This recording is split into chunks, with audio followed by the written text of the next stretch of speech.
back to current slide. Okay. This is the third. Okay. Yeah, third. Yeah. Third meeting that we're having for the math team for the calculus part. And there was a question that we were not able to rationalize, but I have since figured that out. Let me get my pen activated here. Number 24, right? 24. And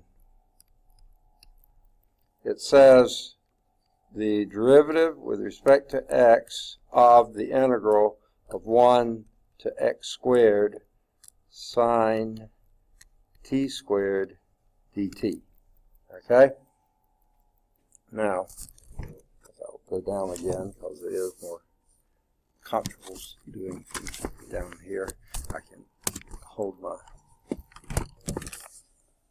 screen more steadily. All right. I think where I messed up before, it's let u equal x squared, okay? Because the standard form for the fundamental theorem of calculus part 2 is then for that to be the variable up there, okay? Now, we'll need to know later then du dx is equal to 2x. Okay. Now this is a little bit different from our substitution into a regular integration problem. Okay. Because d by dx of this will be d by du of 1 to u sine t squared dt times du dx. It's sort of the expansion, sort of chain rule type thing. Well, this thing, that is directly off the fundamental theorem of calculus part 2, derivative of an integral. As long as the limit here is the same as this, then that would be sine of u squared. Sine of u squared is sine of this thing with that variable in there. And then du dx is 2x, okay? But this is an x, that's in u's, your u is x squared, so this would be sine of x squared squared, which would be x to the 4th times 2x. So I would rather write that as 2x sine x to the 4th. And that was the answer, if my memory's right. It was D, and I think that was the answer they had in the back. Yes, it was. Okay. So you just try to get it up, but where I was doing was trying to get it. Huh? Yeah, I was trying to make it with a T, and it wasn't.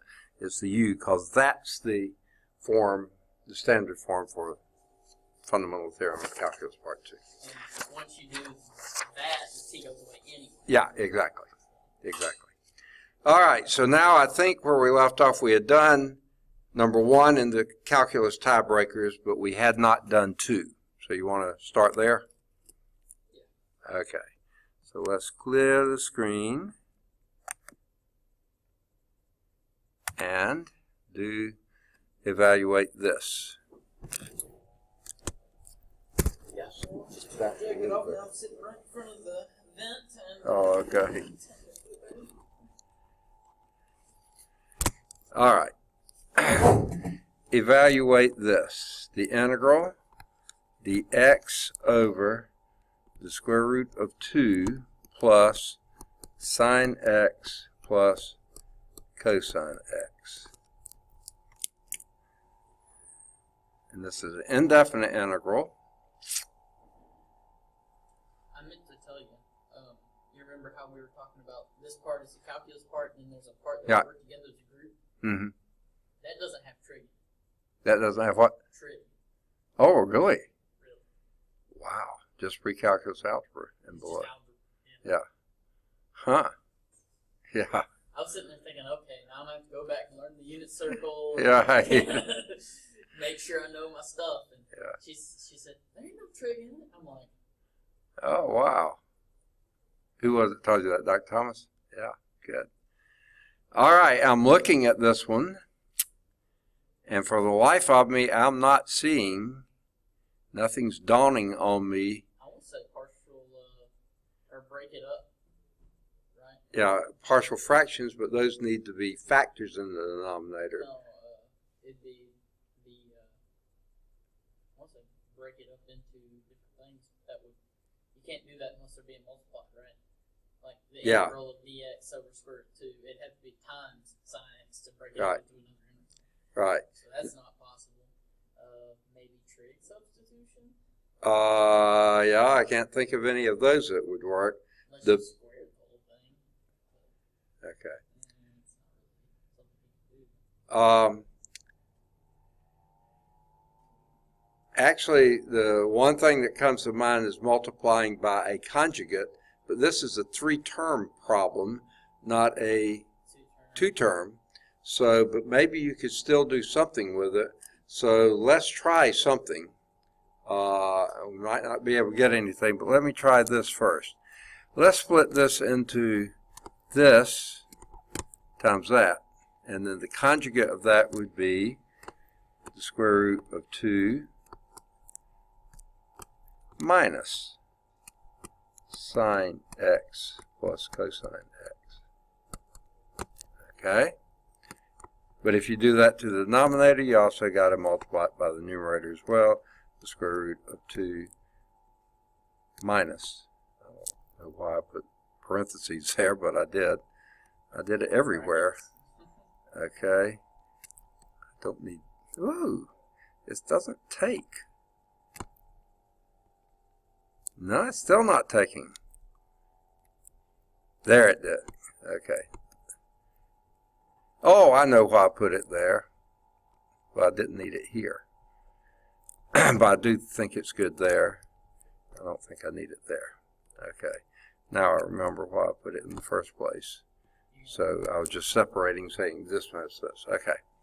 So, square root of 2 minus sine x plus cosine x. Okay. This gives me, I'm going to reverse the order of that, the square root of 2 minus sine x plus cosine x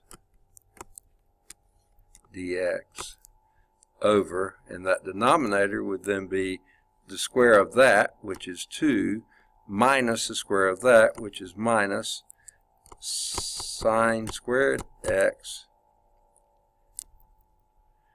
minus 2 sine x cosine x minus cosine squared x. By that,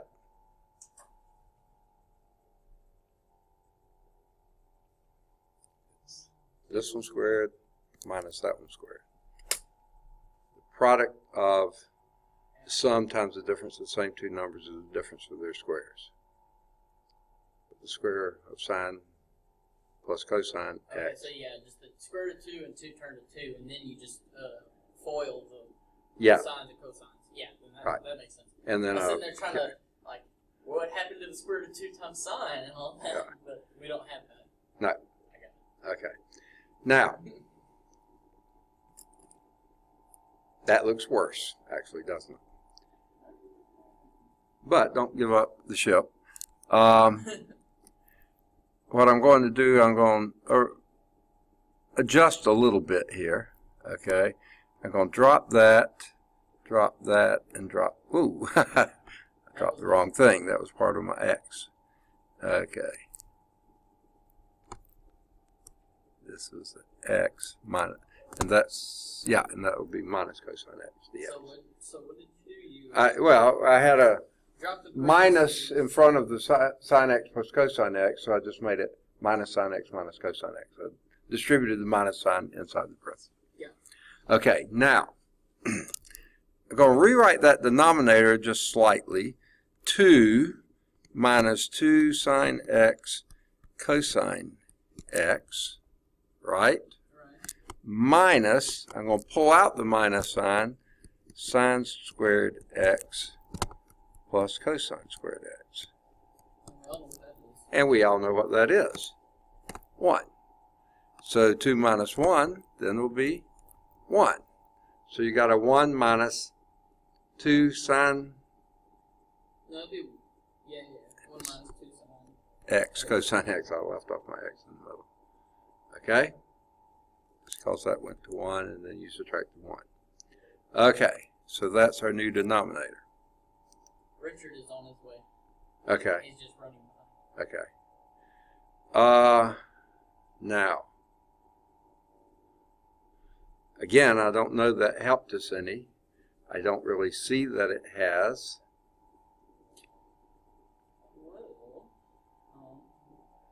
That kind of looks familiar, though. Yeah. There is one thing. This is 1 minus sine 2x. Because 2 sine x cosine x is sine 2x. And that's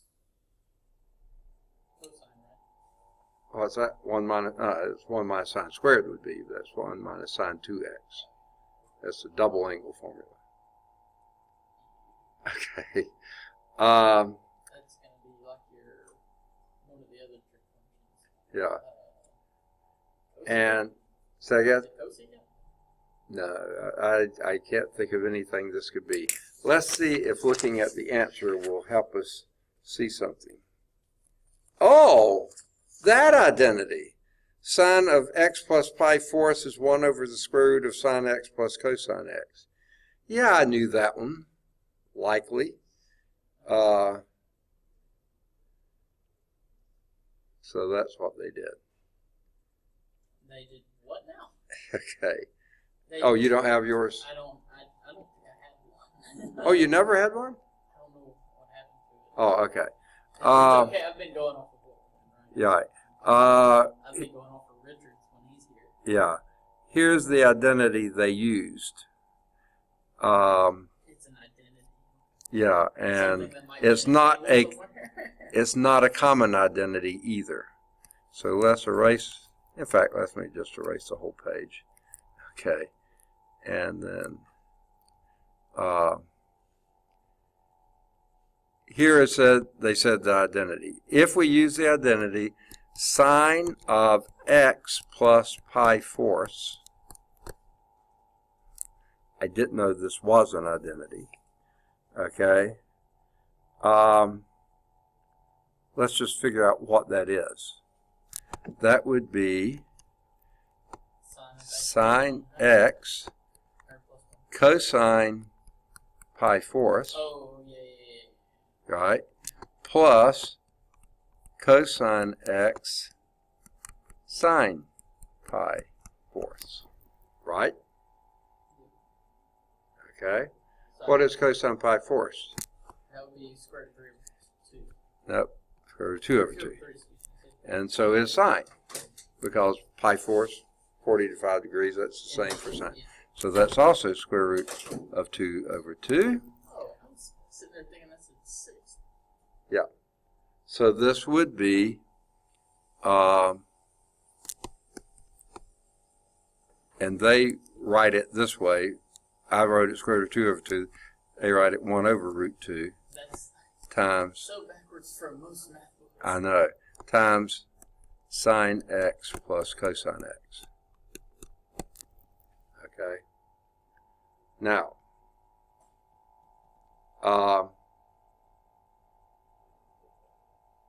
that's the identity they're going to use here.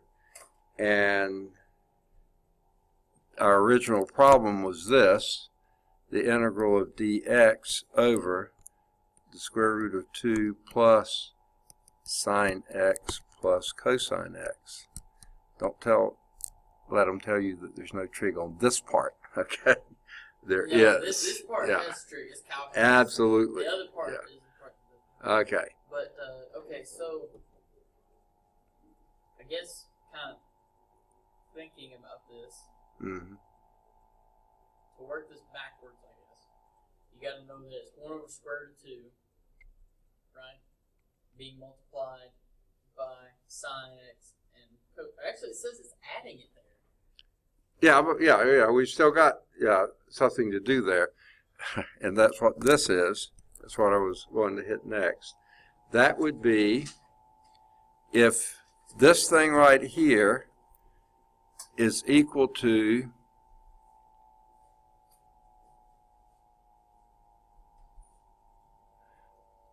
well, let's do it. This I think this is what they're going to do.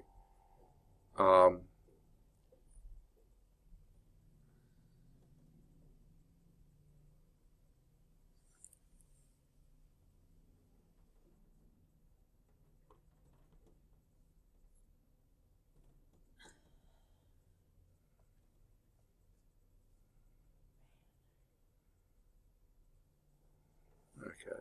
So that's This looks like what this looks like what they're doing next. Okay, because of this part right here is this. So root 2 times that will equal this. Right? Just multiply both sides by square root of 2. Right?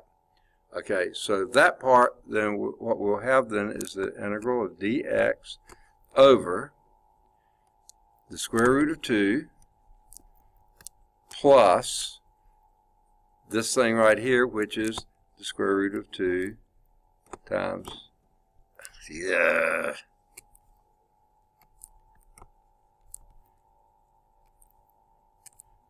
square root of 2 times the sine of x plus pi fourths. Okay. That's what they've rewritten this integral as that then, using that identity. Okay? Now, this is a common factor of square root of 2, right? In the denominator. Yeah. So pull that out, and that's 1 over root 2 times the integral of dx over 1 plus sine of x plus pi fourths. Okay. Now we can do our u substitution. Let u equal the sine of x plus pi fourths. Right? Okay. No, I'm sorry. Not sine. Just x plus pi fourths. Sorry. Okay. So now, and then du would be dx. Okay. So now we have the integral of du over 1 over 2 pi, square root of 2 of 1 plus sine u.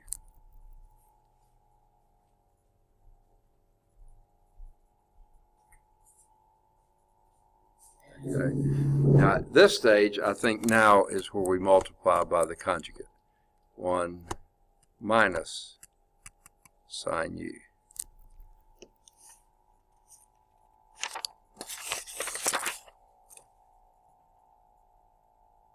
Yeah.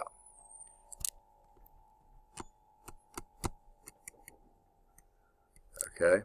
And 1 plus sine u times 1 minus sine u is 1 minus sine squared u, which is cosine squared u. Right? All right, this is the second tiebreaker. Okay. All right. Sorry, and this is, huh? I'm sorry I got here so late. Yeah. This is a wacko problem. I never would have remembered. Well, I never even knew that identity, but I never would have thought to use that. But it works. Yeah. It's like, okay, we know halfway through the problem you have to have this, so what do we use to get to this Right. that we already know? Right. Because from what they give you, Right. there's no way I would know to even look at Right. a table for that. Right. Yeah. And you would have to know where you were going. yeah. Before. And I'm running out of room fast, so what I think I'm going to do is erase maybe the whole problem. No. Let's just erase this because we've already used it. That was our identity that got us here, so we're already there. And anyone who's watching from home, how would you know they've got to use it. that identity? Because of the square root of 2 out front? Is that the only you know, thing you really get? I think you just have to recognize it from somewhere. I don't know. I never thought of it, nor would have, I don't think, if I hadn't seen the key. So hang it up, Jack, is what I get. So what we have is 1 over root 2 times the integral of 1 minus sine u, which is very close to what we were doing before, over cosine squared u du. Okay? Now, what you do with this one is, you tell me. I'm scared for this one. No. At this point, once you have, if you can get rid of a sum or a difference in the denominator, so you just have, say, factors in the denominator. You can do partial. Yeah, well, not partial fractions. You can, expand. yeah, integral of 1 over cosine squared u minus du, the integral of sine u over cosine squared u du. Okay. Now, okay, that first one is the secant squared u, and secant squared u has its own antiderivative. Oh, God. No, it's not bad. I thought it was one of those that you had, like, we've been looking up in the table. Right. No, well, the derivative of tangent u is secant squared u. Okay, so it'd be tangent. Yeah.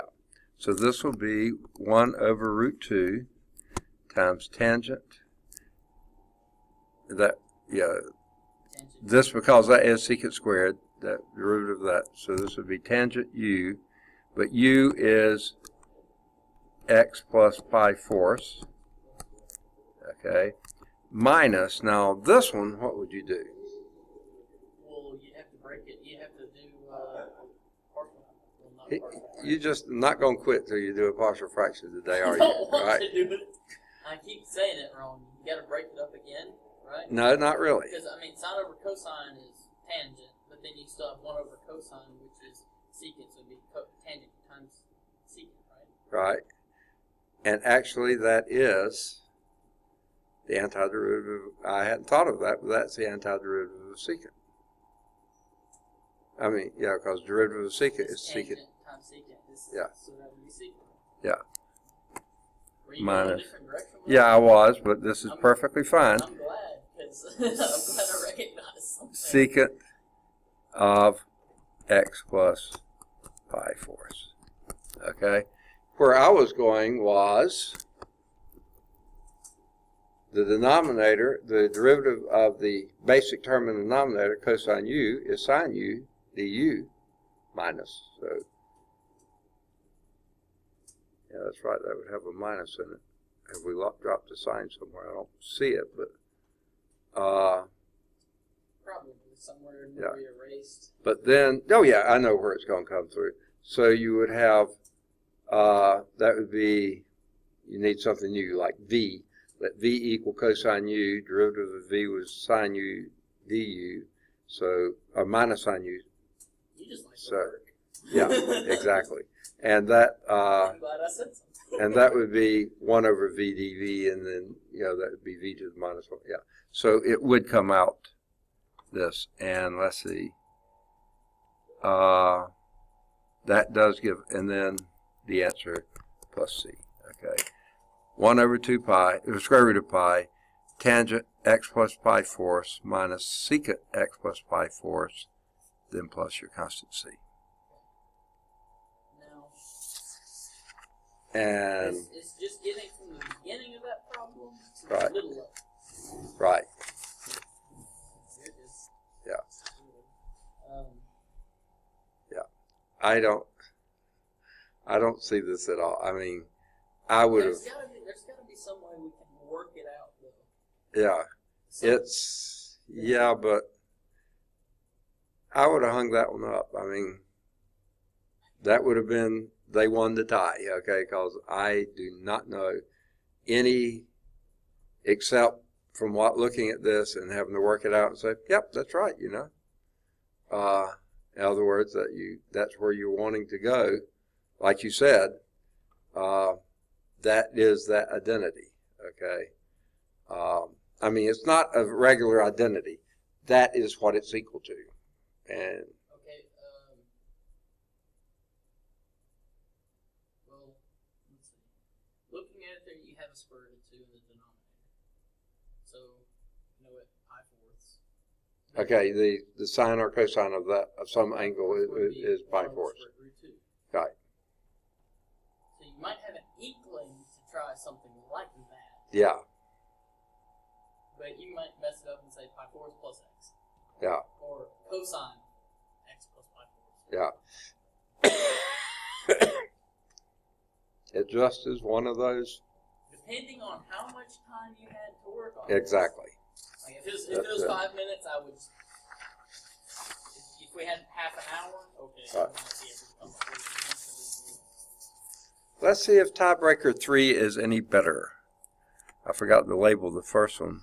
I have a feeling these tiebreakers are going to be almost stupid hard. Yeah. Let's see. Tiebreaker 3. TB3. Okay. Find the point on the parabola y equal 1 minus x squared, at which the tangent line cuts from the first quadrant the triangle with the smallest area. Read that to me again. Okay. Find the point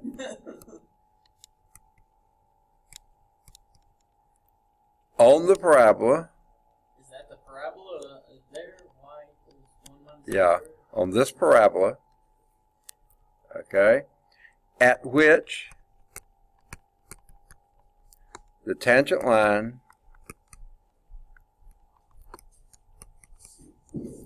cuts the first quadrant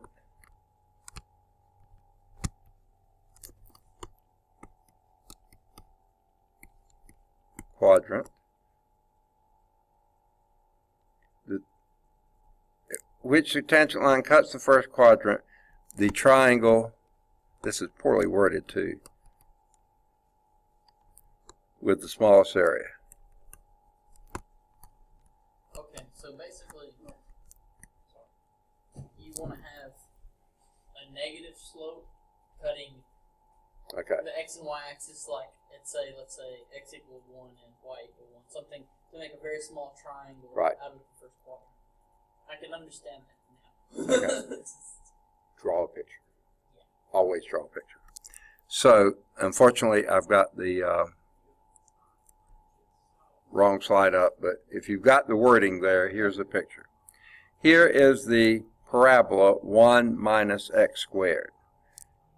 How many spaces you want to represent 1 on this? Probably 2. 2? Well, actually, no, 1. Just 1 to 1. 1 to 1? That's going to be pretty small down here. Okay, well then, do it. 1, 2, 3, 4. How about 5? 5 to 1. 5 to 1? Oh, Yeah. So you think it's all going to be that? Well, I think this will help you see it better. Okay. When x equals 0, y is equal to 1, right? When x is equal to 1, y is equal to 0. Oh, so it was 1 to 1. Okay. Okay. And then you could go on from there. But basically, it's some sort of a parabola that looks, I've probably got it a bit. There's your parabola. Now, it's not drawn very well, but that basically is your parabola. So it's going to have At which the tangent line cuts from the first quadrant the triangle with the smallest area. So basically, we want, say, here's a tangent line. There's that one. It's going to be towards the middle of those 2 points. You certainly would think so. Too far out to this side, it would cut Yeah. higher. Exactly. It would cut farther that way. Right. So it had to be pretty much the midpoint, almost. Yeah, that's sure what I would imagine here. Okay, so we're going to need to identify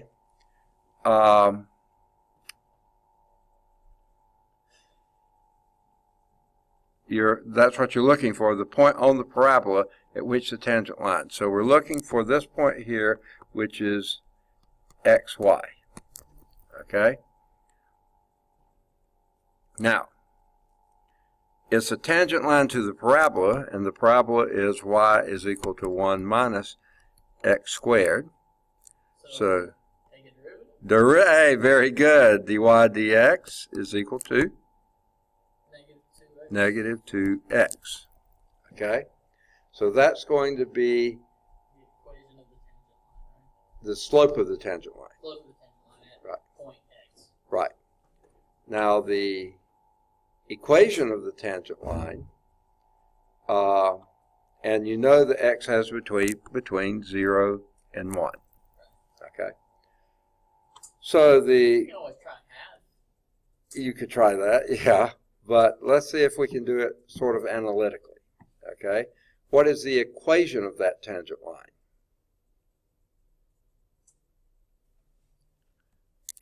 Okay. Quick question. Yes. Is it called the C-tail lab or just C-tail room at the Birmingham campus? I just hear them call it C-tail. That's all I ever hear it called. In the C-tail. Yeah. Yeah. He's working on a different problem. Right. Okay. It would be y equals negative. Well, no, that's the slope of the tangent line. That's the slope of the tangent line. So, y minus y1 is equal to slope, which is minus 2. Now let's see, we've got to get these x's right.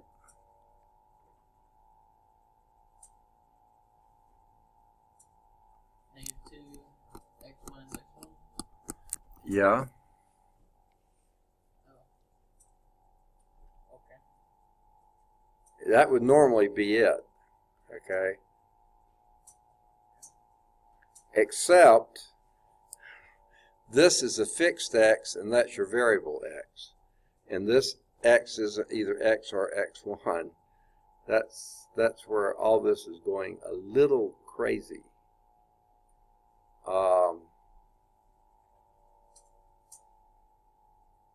Now, where the triangle with the smallest area would be the area of this triangle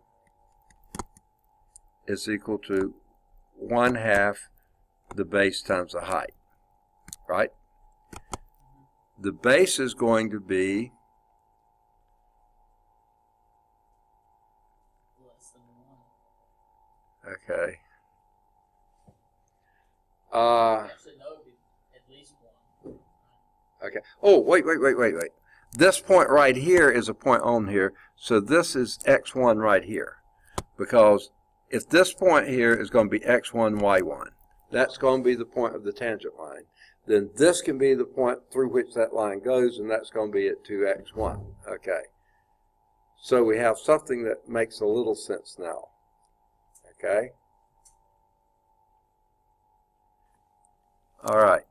So this says that y minus y1 is equal to minus 2x1x plus 2x1 squared. Do you buy that? Yeah. Okay. Where x1, y1 is that point where the slope of the tangent line. Okay. Now,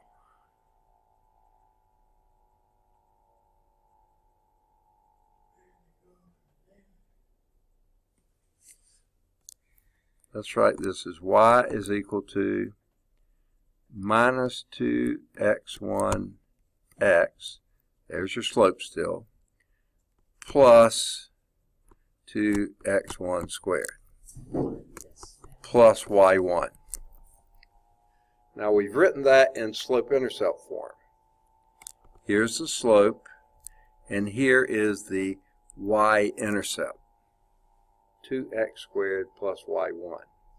So that's where this is going to cross the y-axis, right? Okay, that's going to be the height of this. This is your h here. Okay, so y1 would be your height.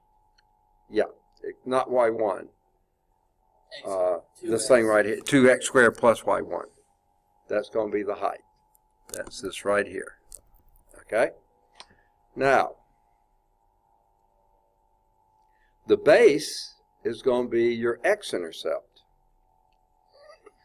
That's where y is equal to 0. Right? That's the x value for which y is equal to 0. So let's set this one equal to 0 is equal to minus 2x1x plus this thing, 2x1 squared plus y1. Okay? And then let's solve for x.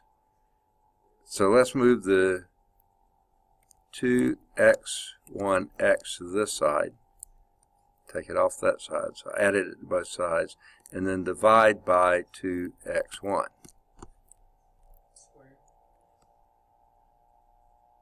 No, 2x1. No, that was the coefficient here. Where y is equal to 0, I know this is sloppy. Well, you know you have a x, so you'll still have a x1 squared plus y on that side, right? Right. And that's what 2x1 squared plus y1. That's over here. We move this over there, divided by minus 2x1. Okay. Yeah. Okay. Now,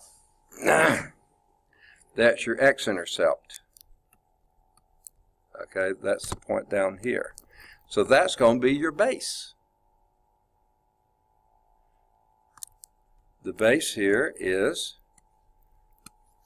2x1 squared plus y1 divided by 2x1. Oh, do those not go out?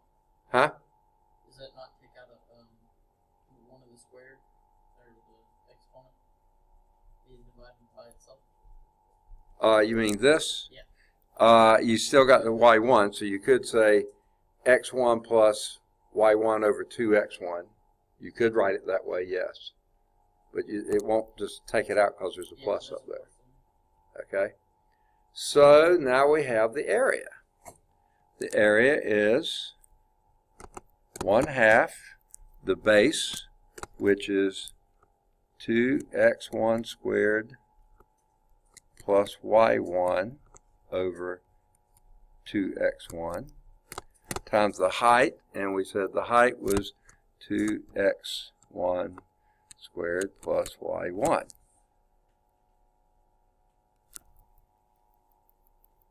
Okay?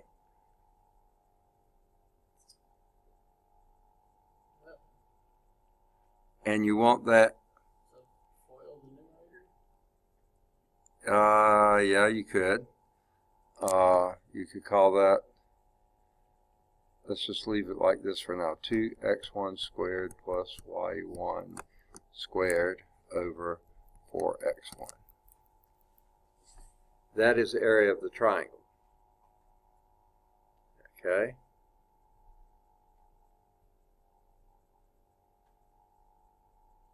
You want to minimize that.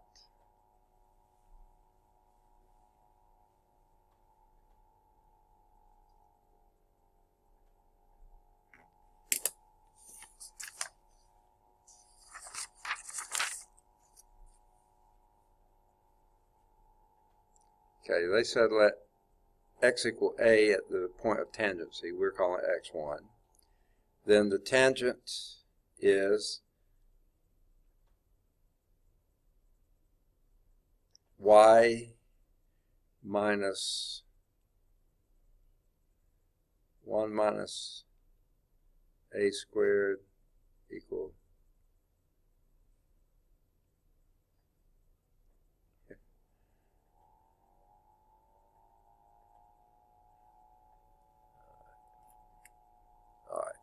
what they said, rather than y1 and x1, they said let this be y is equal to 1 minus a squared.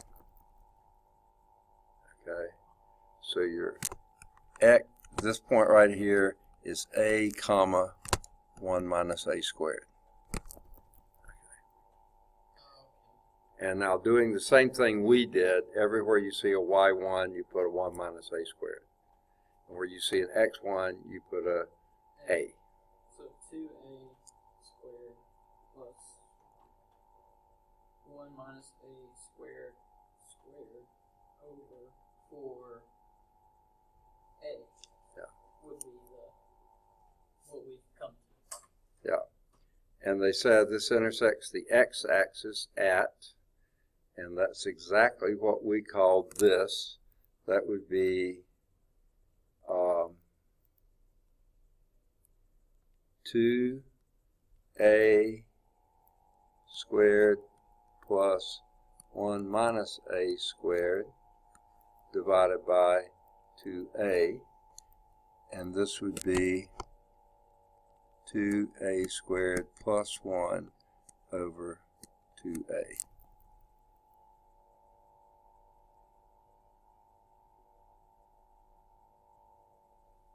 No, not 2a squared, a squared plus 1 over 2a.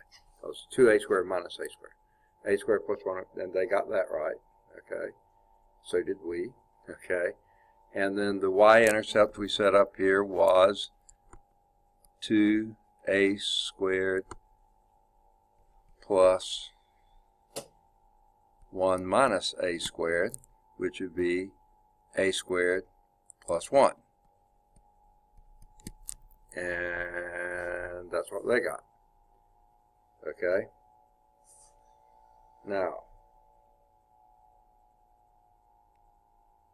and this is what I was trying, and I wish I had thought of doing this, was just picking the x and then calculating y from that.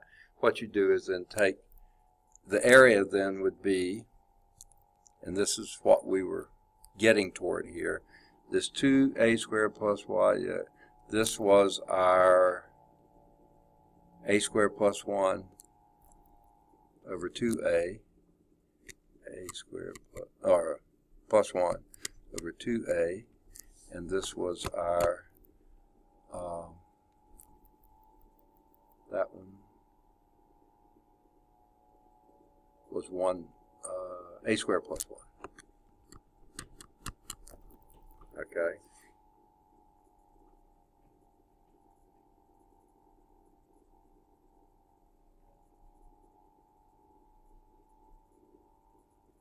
Okay.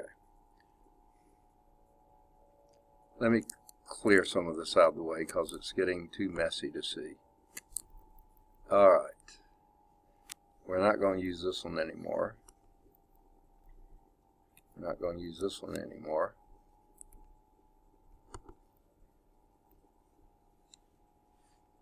So were we on the right track? We were, only I had x1s and y1s there, and I thought, how can we take a derivative of that? Because that's what I was going to do next. But with respect to what? Well, this gave us the, ooh, I forgot I was on erase mode. That gave us our point. Okay. Go ahead and erase it. We have it now. Okay. So, yeah. So, you could have even done it then. Oh, I mean, you could have, but you wouldn't have seen the direct relation. You could have looked back up here and saw that. Yeah, you could solve y1 in terms of x1, and we could have been doing, and that's the way I was doing it, we should have done that. And then you take the derivative with respect to a1. Right, Okay. Take the derivative with respect to a. x1, yeah. To a. Yeah. Or x1. x1, yeah. Okay. You didn't have to call it a. They did. It kind of makes it a little simpler, I'll admit. Yeah. So what we're left with is 2a squared plus 1 minus a squared over 4a. We're going to take the derivative of that with respect to a. So d by dA. Okay. Let me see if I can get We're not one. talking about a district attorney. What's that? I said d by dA. We're not talking about a district attorney. Yeah, exactly. Okay. And this was, what was it? A comma 1 minus a squared. Is that right? Yeah. Yeah, because, yeah, that's what the y is. And we got what the x-intercept was this ugly thing, a squared plus 1 over 2a. And the y-intercept was a squared plus 1. Okay? And the area was 1/2 the base times the height, which is our a squared plus 1 squared over 2a, which is almost the same thing we had.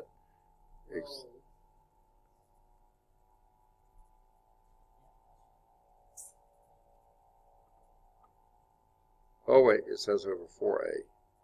Yeah, because what we had was oh yeah, 1/2, yeah, it's times supposed that. to be 2a squared plus 1 minus a squared, all that squared over 4a. That's what we ended up with. No, it's just the numerator squared. Yeah, just the numerator, but it's right. 2a squared plus 1 minus a squared. Oh, all right, okay. If you square that, yeah, you get a to the 4th plus 2a squared plus 1 over 4a.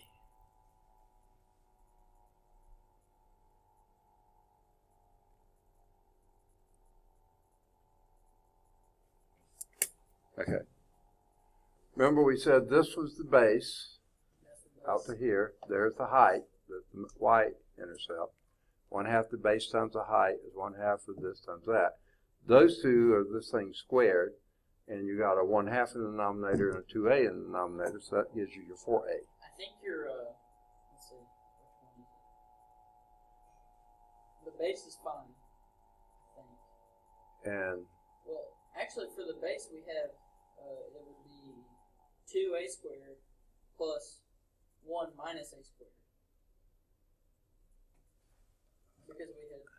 oh, using from what? Because we're plugging in for y. Okay. Because that 1 should be a 1 minus a Okay, squared. you mean based on what we did before? Plugging in what they were doing into what we've been doing. Okay. Yeah. So give me that, what we had before. Base? Is 2, do you want x's or a's? I'll just give you an a's. Okay. So 2a squared plus 1 minus a squared. Okay. This is, 1 minus a squared. Okay. Over 2a. 2a. Right? And then the height. Right. Okay. 2a squared minus a squared is a squared plus 1 over 2a. Okay. It's the same thing. Okay. Yeah. Right. And the height is probably the same thing, because that'd be minus a plus a. Yeah, that'd be the same thing. same thing. Okay. Wait, make sure.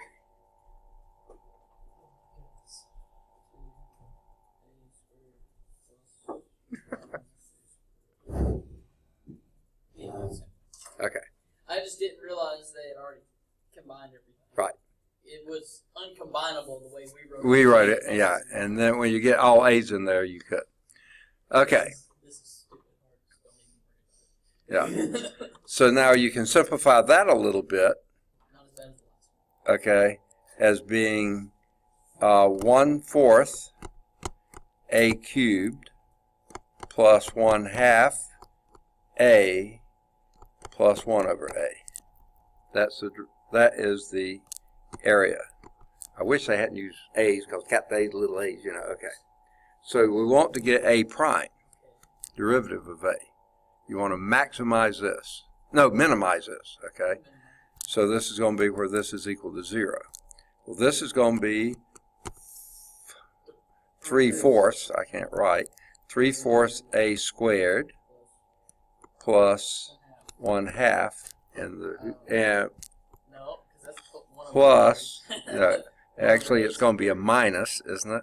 Yeah, it'd be minus 1 over a squared. 1 over a squared. Okay. Little sleight of hand. Taking the derivative of a to the minus 1 is what we're doing.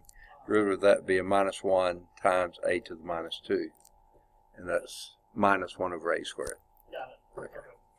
All right. Hold my bubbles and I see your name. And we're going to set this equal to 0. Because we want the minimum, that's where this is 0. All right, we've got a little bit more, quite a bit more work to do.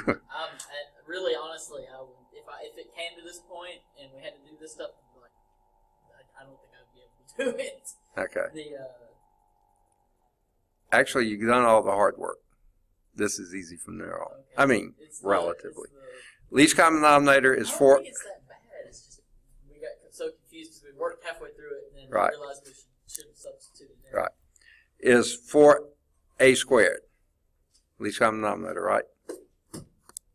So here we'd have 3a fourth. You can go back to an a fourth here. Plus 2a squared. Whoa. You mean plus 2? You mean just plus 2, right? Okay. Your least common denominator is 4a squared, right? Oh, 4a squared. Okay. Right. Yeah. So multiply. I just heard you say the 4. I didn't hear you say the a squared, so that Yeah. makes sense now. And That's one of the first. that would be that minus 4 over 4a squared. That's equal to 0. Well, guess what? You can multiply that. No. Yeah. Lose that denominator. This is what you're interested in. And there you would have to do a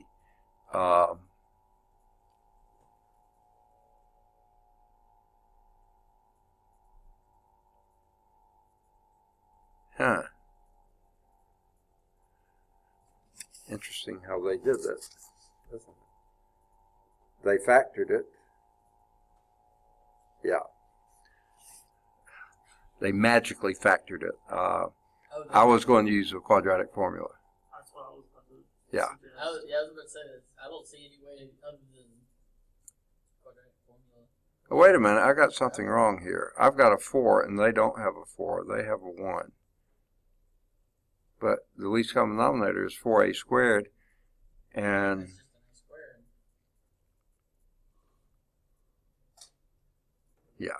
I'd say not going to look for that one anymore. Okay. But that's what you would do. Okay. I'm not sure about their work there on that. Catch you up. Fetal position, cry a little bit, it'll all be over soon. Okay. The last one they did, they used, alright, so you know, like when you're adding inside of a sine. Sign of the sum. Of a sum, right? That's gonna be like sine, cosine, cosine, sine. Yeah. And you just break up the parts and distribute it to each one of the things. Yeah.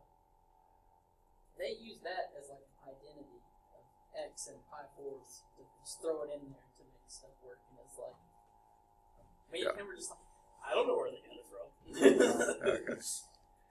and when it works, but it's Right. like, are they gonna give you? They can't just give you the key to how to work the problem. Yeah. So The tiebreakers are probably going to be. I think those are gonad breakers, but never mind. Right.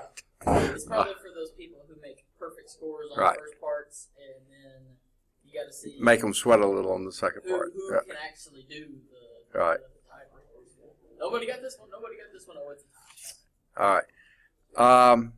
Now, the next thing, what they gave, or Dr. Thomas gave me, was a final exam from Math AD 101. I would rather learn more about the the nine. Oh, The casting nines? Casting nines. Okay. Well, it's good for test taking skills, especially if we can't use a calculator. If you can't use a calculator, you got it. Casting nine. Okay. We're about to find out. Yeah. So it's for multiplication checker. Okay. I guess. All right. You want to give me a big number? A big number or It a big doesn't number to multiply by a big number? Yeah, that'd be fine. Okay, so we'll just stick to 2 digits here. 54. I can give you the answer already. Times Yeah, and something we could check easily. 45. 45. Oh. Okay. But we'll do it. We'll do it. Okay. That'll be 20, 27, 16, 21. 2, 4, 3, 0. 2, 3. Okay. Now, what casting nines is a way to check addition, subtraction, multiplication, or division. It works best, I think, in multiplication, though it works well on division too, if you do it right. 5 and 4 is 9, so that actually gives you a 0. 4 and 5 is 9, that's 0. 0 times 0 is 0. So the answer here had better be 0. Well, 4 and 3 is 7 and 2 is 9, that's 0. So that doesn't tell you it's the right answer, but at least it has the right casting nines. Yeah. We'll go with something different here, so Okay. maybe it'll work a little bit better. Right. Let's see. 24 24 and 92. times 92. Okay. That will be 8, 4, 36. 18 and 3 is 21. So that would be 2208. Okay. Adding the digits together here, you get a 6. The 9, you don't even need the word. Times 12 is, times 2 is 12. Add those digits, you get a 3. Oh, sorry. You multiply the top. Or Yeah, you yeah, you multiply, multiply. yeah. This is a multiplication problem, so you multiply these two So together. you add this way, Add the digits together. and That then is you so multiply cool. this way, and Yeah. then you add this way again until you get a single digit, and then you go down to the bottom, and Right. then 2 and 2 is 4, plus 8 is 12, 1 plus 2 is 3. 3. That's cool. Now here's the other way if you want to do it this way. This is the easy way. But this is 24. What multiple of 9 will go into 24? The closest one? Or, No. excuse me, 2 times 9 is 18. 18. Subtract 18 from 24, and what do you get? 6. 6. This is 92. What multiple of 9? 10 times 9. Subtract 90 from that, you get 2. You can cast the 9s that way. It's easier just to add the digits. But that's the same thing as this was, you know. Have you ever seen the multiplication tables in mind? Yeah, the thing. Yeah, it's like On your that's fingers. 9, Yeah. 18, 27. Yeah, exactly. Yeah. That's so cool. So this is similar. When he told me about that, I said it's a lot like Let me casting show nines. You the real cool No, thing. this is similar to it. That's you know, awesome. that's what you're doing. But you see, I don't want to subtract 9s off of here, so you just add the digits together, 12. But you can subtract 9 from that, you get 3, or add the digits and you get 3. Why does that say? I don't know. Have they ever explored that? Like why? Why did you that come works? up with that? I think I have seen Everything's roof sort of. everything's in 9s. Yeah, it's the largest digit in our yeah, because numbering it's system almost because the next thing is a 1 0. it's almost like a base 9 system because you go Yeah. 1, 2, 3, 4, 5, 6, 7, 8, 9, 0. So it's the That's next really one. cool. It I like really that. is. And you can check any kind of mathematics that way. I mean, adding would work. If you're adding these two numbers together, they should add to 0. What you get, 99. Yeah, that's adds to 0. Wow. Add these two together, and that would be 116. Well, add these two, you get 8. 116, 116. That adds That's so cool. 8. Yeah. And if you were dividing, let's divide 24 into 92. Okay? That won't quite go 4 times. I think it'll be 3. That would be 72. And that would be 20. So it would be remainder 20. Okay? And then you get the 3. Yeah. Well, no. 3 times 6 would be 18. That would be a 0. Plus 2 is 2. That's 2. So you just have to multiply this times this and add your remainder. Is it just a coincidence that the 1 plus 2 is 3 is there, and then also it's the, I think so. Yeah. if it was a bigger number, it'd be like 30 Yeah. or something, Yeah. and it'd still be 3 up there. Yeah. That's so cool. It's just a weird checker. Yeah. But you see, no one, now that y'all do have calculators, does anyone need this anymore? Right. But I mean, that's wow. I know, it's pretty incredible. That's how I always, before calculators, I always check my answers. Bisect the circle, it always adds 9. If you bisect the circle, Yeah, 360, 3 plus 6 plus 0 is 9. 180, Yeah. like the degrees. Yeah. 1 plus 8 plus 0 is 9. Bisect that again, it's still 9. Bisect it as many times as you want, you always get, it adds to be 9. wow. Even when you have, Goodness. yeah. Even when it gets down, I mean, once you get down to the decimals, if you basically get rid of the decimals, still this plus this is 9. Ah, okay. That's Okay, now that's pretty neat. Well, I think it's the same. It's really the same as this in a sense, yeah, because you got 360. 3 plus 6 is Okay, so if you're dividing this, like you say, bisecting, you're always dividing by 2. So whatever your answer is, it's going to be, it's got to be 9, because this isn't. So 2 times 9, it's got to be, yeah, everything. It's got to be. So even when you get to your decimals, like 45, that was the last one, then the next would be 22.5. That's going to be divisible by 9. well, Yeah. 2 plus 2 plus 5 is 9. That's what I'm saying, yeah. And you just keep doing. That would be 11.25, and that adds to 9, yeah. And because this is always going to be a number that is a terminating decimal, and those digits have got to add to 9, yeah. I hadn't thought about that. I know is fake. Oh, that's so cool. Wow. Yeah. So, Only if there were more applications. Yeah. I'm sure there are, but it'd probably be harder to. Hey, I don't Use know if you know this. this. I can remove my thumb. You know how many digits you have after you remove your thumb? No. and cast them, and you got 0. That's right. Cast them all. What did I become? Ah. So you don't be removing your thumb. Yeah, okay, right, okay. Oh, goodness. Y'all That are is- weird. that's Okay. all weird. We're weird. Get out of here. Get out of town. What time do you need to leave? 4:45-ish. We got like 3 minutes still. Okay. You want to do any? I don't know if we have really any material to go over. Because we pretty much finished I all was that. fine with. No, yeah, the other thing. And the other stuff is algebra. And that's kind of just like, we've been doing it. That what? The other stuff is just algebra. That's like second nature at this point. Yeah. Do you have any material out of like some of your classes that we could like, or You don't want some to of, mess with I our don't know, classes. like some higher calculus? Well, matrices, you can get into determinants. That'd be pretty easy to go over.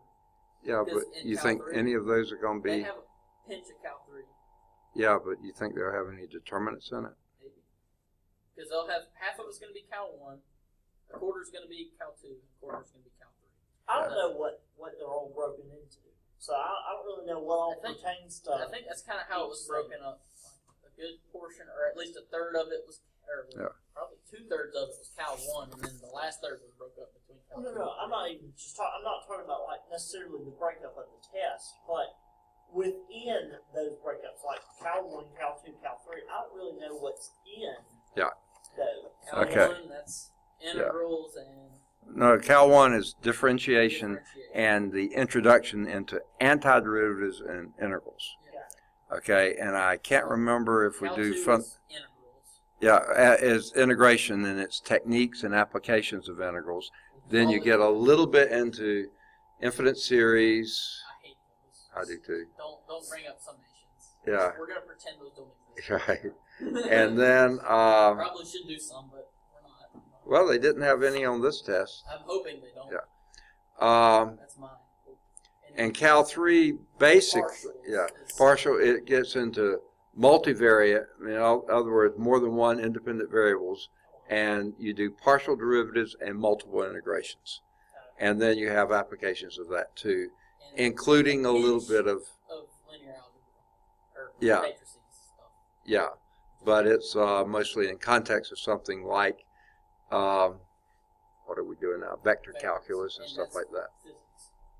There's a little bit of vector calculus at the end of Cal 2, and you pick up a little bit of it in the beginning of Cal 3. Yeah, because we haven't really even got into Cal 3. Yeah, not quite. We're that close.